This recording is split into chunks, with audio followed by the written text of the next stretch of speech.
जोहार नमस्कार, आप देख रहे हैं द आवाज न्यूज और ट्राइबल न्यूज भारत। और अभी मैं सोनाहातू में हूँ और यहाँ पर ग्राम सभा एक तरीके से किया गया था और साथ ही साथ पेशा कानून को लेकर के जागरूकता अभियान चलाया जा रहा था, जहाँ पर सभी ग्रामीण और अन्य घाटशिला और अन्य जगह से लोग आए हुए थे ताकि वो पेशा कानून में क्या अधिकार है उसको समझ सके। लोगों को ये भी बताया गया कि पेशा कानून में आपको बहुत सारे अधिकार मिलते हैं। अगर आप अधिकारों का उपयोग करना जान जाते हैं तो आपके जंगलें भी बचेंगे, आपकी जमीनें भी बचेंगे और आप भी सुरक्षित रहिएगा। बिना पेशा कानून, बिना सभा के आप बिना ग्राम सभा के आदेश से कोई भी अधिकारी भी उस क्षेत्र में प्रवेश तक नहीं कर सकते हैं। यहाँ तक कि अगर आप बालू का भी अभी बहुत ज्यादा अवैध खनन चल रहा है, उसको लेकर के भी बातचीत की गई कि ये भी ग्राम सभा इसको कैसे अपने कंट्रोल में लेकर के कैसे उसको भी संरक्षित कर सकता है। और तमाम जो भी पेशा कानून में अधिकार है उनको समझाने के लिए जो इनके ड्राफ्टिंग किए हुए थे पंचानन सोरेन जी आए हुए थे और वो आज सभी लोगों को यहाँ पर एक तरीके से बता रहे थे, एक तरीके से पढ़ा रहे थे और सभी लोगों का जो भी डाउट आ रहा था, जो भी क्वेश्चन आ रहा था वो ये लोग भी पूछ रहे थे। और इस तरह का क्लास जो है वो हर जगह पे होना चाहिए ताकि इस तरह से ग्राम सभा के लोग जागरूक हो। सबसे बड़ी बात यहाँ पे ये बताई गई कि पेशा कानून नियमावली कुछ अलग नहीं है, ये चीजें पहले से होती आ रही हैं आदिवासी क्षेत्रों में और इसी चीज को लिखा गया है। तो यही कानून जो है अब इम्प्लीमेंट करना है और इस चीज के लिए सभी लोग अपने अधिकारों को जान सके, ये बहुत आवश्यकता है। इसीलिए इसी को देखते हुए सभी को आज एक तरीके से क्लास दिया जा रहा था ताकि ये लोग अपने अधिकारों को जान सके पेशा कानून के माध्यम से। क्या अधिकारों को आज आप लोग जाने, क्या कुछ सीखे आज ये क्लास जो इस तरीके से रखा गया और कैसा लगा आप लोगों को ये क्लास?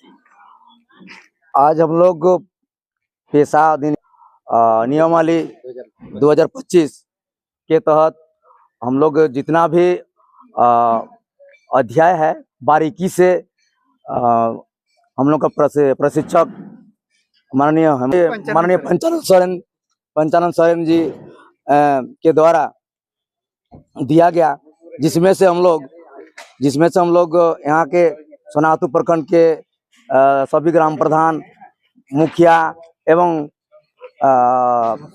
समाज सेवी लोग उपस्थित हुए और बहुत ही अच्छा लगा, क्योंकि इस संविधान से हम लोग अनभिज्ञ थे, नहीं जान रहे थे। अभी हम लोग को बहुत कुछ और भी सीखने का जरूरत है हम लोग का, और भी ऐसा प्रोग्राम हम लोग आयोजन करेंगे और सीखेंगे। आज मतलब कुछ और भी कुछ सीखना बाकी है, नेक्स्ट टाइम फिर से क्लास ऐसा करवाना चाहते हैं आप लोग? जी, और भी बाकी है अभी हम लोग को समझने में, सीखने में, और हम लोग ऐसा क्लास हम लोग करेंगे और सीखेंगे। कहाँ से आए थे आप लोग? क्या कुछ आप लोगों को जानकारी मिली? बालू घाट को लेकर के ही हम लोग को जानकारी मिली। यहाँ ग्रेड 1 ग्रेड 2 का बात हो गया, तो ग्रेड 1 जो 5 हेक्टेयर भूमि को हम लोग यहाँ ग्रेड 1 में ये रखा है, ग्रेड 1 में रखा है, जो ग्राम सभा के अधीन है। और 5 हेक्टेयर से अधिक भूमि में बालू है, तो ये टेंडर होने का बात कही गई है, यही हम लोग समझे। और क्या आज के जो पेशा कानून को लेकर के जो आज जागरूकता अभियान चलाया जा रहा था, एक युवा है आप, युवा चेहरा, क्या कुछ सीखे आज? आज जो पेशा नियमावली 2026 बना, इसमें हमारे जो आज आए थे ट्रेनर पंचानन सोरेन जी के द्वारा बारीकी से बालू को लेकर हो, तालाब को लेकर हो, ग्राम सभा का संचालन कैसा करना हो, बाजार का प्रबंधन कैसा करना हो, ये तमाम चीज बारीकी से हम जितने भी यहाँ उपस्थित ग्राम प्रधान, मुखिया, समाज सेवीगण थे, बारीकी से इन चीजों को अवगत कराएं। क्या जैसे कि अभी विकास को लेकर के भी ग्राम सभा में बताया गया कि आप लोग ग्राम सभा के माध्यम से अपने गांव का भी विकास कर सकते हैं और जमीन संबंधित जो भी समस्याएं आती हैं उसको भी आप लोग निवारण कर सकते हैं, तो क्या कुछ सीखे और क्या किस तरह का समस्याएं आप लोग को पास आते रहती है?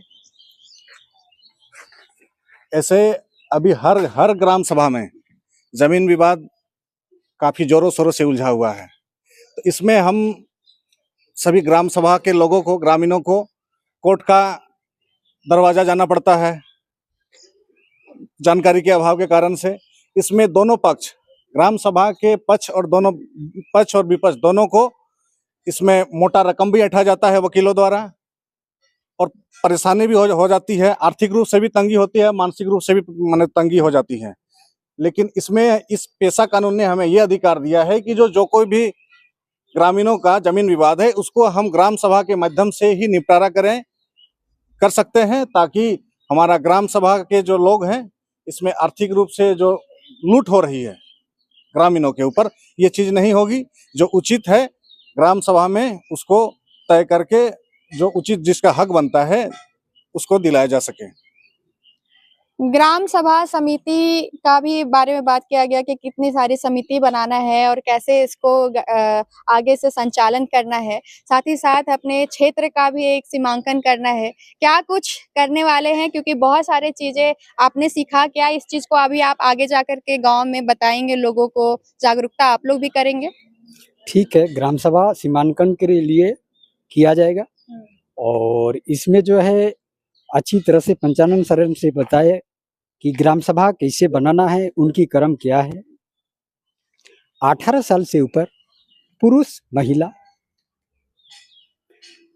की भागीदारी होकर कोई भी योजना का मामला हो तो उसमें 1/3 उपस्थिति अगर नहीं होती है तो दूसरा बैठक 1 सप्ताह के भीतर कर उसमें किया जा सकता है, जमीनी मामला को छोड़कर। योजना की हो सकता है लेकिन जमीनी पर 1 या 2 3 जितना बार हो, जब तक उसका क्रम पूरी नहीं होगी तब तक मान्य नहीं होगी।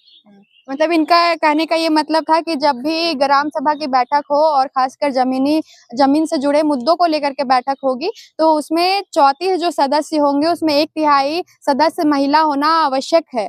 12 सदस्य होनी ही चाहिए महिला। अगर 12 में से एक भी सदस्य कम होती है महिला तो ग्राम सभा मान्य नहीं होगा, और अगर पूरा का पूरा सदस्य भी महिला होगा तो ये ग्राम सभा मान्य होगा। लेकिन अगर एक भी 12 से कम महिलाएं होंगी तो फिर ये ग्राम सभा मान्य नहीं होगा। ये एक तरीके से दिखाता है कि महिला सशक्तिकरण को भी पूर्ण रूप से बढ़ावा देता है ये ग्राम सभा। हमारे साथ है प्रेम साही मुंडा जी, जो इस आज जागरूकता अभियान में साथ में बैठे हुए थे। ये भी बहुत कुछ सीखने का प्रयास कर रहे थे, जानने का प्रयास कर रहे थे। क्या कुछ आज आप एक्स्ट्रा सीखे यहाँ पर, और क्या कुछ अभी आप, क्योंकि हमेशा आप ग्राम सभा को सशक्त करने के लिए लगातार काम करते रहते हैं, तो क्या कुछ कानून के बारे में आप सीखे जो हमारे लोगों को बताना चाहिएगा, जो अक्सर हम लोग आपके पास उस तरह के केस आते होंगे? नहीं, बहुत अच्छा पहल आज हुआ। हम बार बार तारीफ करना चाहेंगे कि यहाँ के बोलेसर जी को और गोपाल जी को जो आए थे कि एक बैठक करा दीजिए और ट्रेनर को ले आइए। हम चाहते हैं, देखिए जागरूकता ही क्रांति है। मैं तो चाहता हूँ कि आप हमारे पास मत आइए जमीन लेके, आप स्वयं ग्राम सभा में बैठिए और समाधान करिए। हम इसलिए देखते हैं कि ज्ञानता कमी, मैं बार बार देखा हूँ रांची के पूर्वी क्षेत्र में, पश्चिमी क्षेत्र में, जहाँ जहाँ बैठकें होती है, हम लोग तो पेशा कानून के लागू करने के लिए जीवन लगा दिए। मेरे पिताजी भी लगाया, आधा उम्र हम लोग को भी जा रहा है। उसके बाद भी देखते हैं कि अभी अज्ञानता की कमी है। आपने देखा होगा कि समझने का प्रयास कर रहे हैं, और जब तक कानून तो दिया जाएगा आपको, लेकिन कानून के अनुरूप चला पाएगा कि नहीं, ये बहुत बड़ी बात है। क्योंकि ये आज तो ग्राम प्रधान की ट्रेनिंग हो रहा है, तो हम लोग चाहेंगे कि गांव स्तर पर प्रैक्टिकली रूप से जो थ्योरी आए हैं, जो हमारा पेशा कानून लागू है, तो उसको जमीन में उतारने के लिए काम करना होगा, जमीन पर प्रैक्टिकल करना होगा। और हम लोग अभियान में लगे हुए हैं, और हम यही संदेश भी देना चाहते हैं खासकर आदिवासी समाज में। मानकी मुंडा संघ की मामले आए, उधर डोकलो सोहर मामले आया, पढ़ा समिति के लोग अपनी परंपरा से काम करें।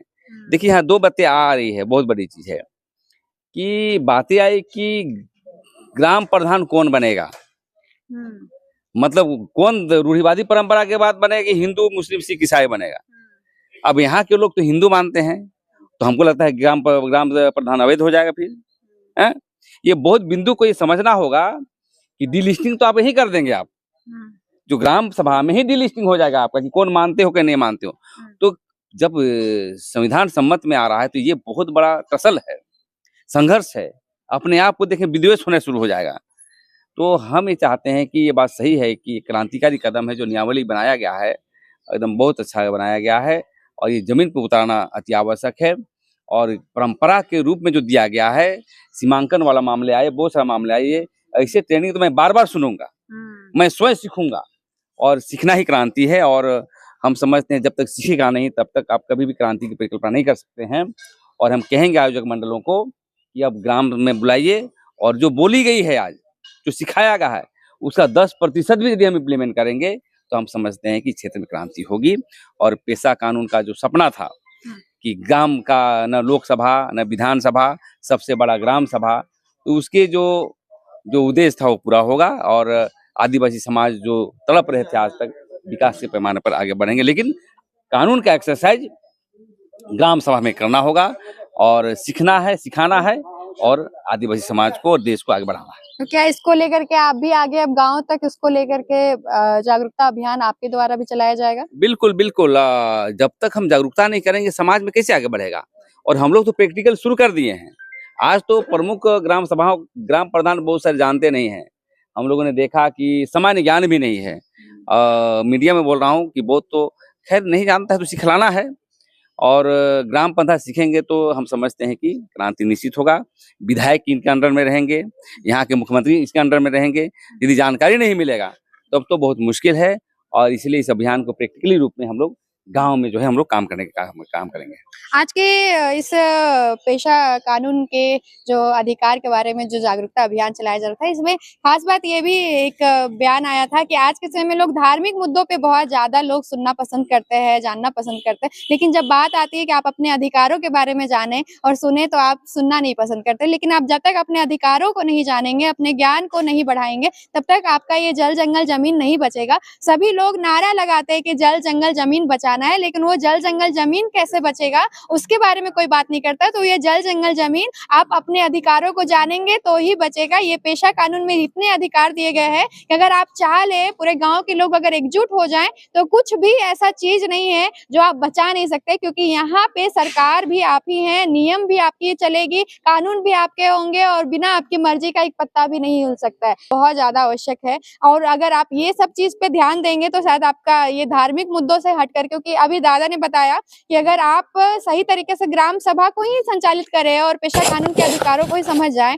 तो जितना डिलिस्टिंग जो अभी हल्ला हो रहा है, ये सब चीज गांव लेवल से ही खुद ब खुद हो जाएगा। ये कानून आपको ऑलरेडी यहाँ दिया जा रहा है। क्या ग्राम प्रधान कोई नहीं बन सकता है जो रूढ़िवादी परंपरा को फॉलो नहीं कर रहे हैं, जो अगर किसी धर्म में धर्मांतरण हो चुके तो वो प्रधान नहीं बन सकते। क्या बोलेगा? यही है ना? हाँ, यही है। लेकिन ये भी कहा गया है कि यदि ये परंपरा नहीं भी मान रहा है तो इसमें है कि आदिवासी कर सकता है।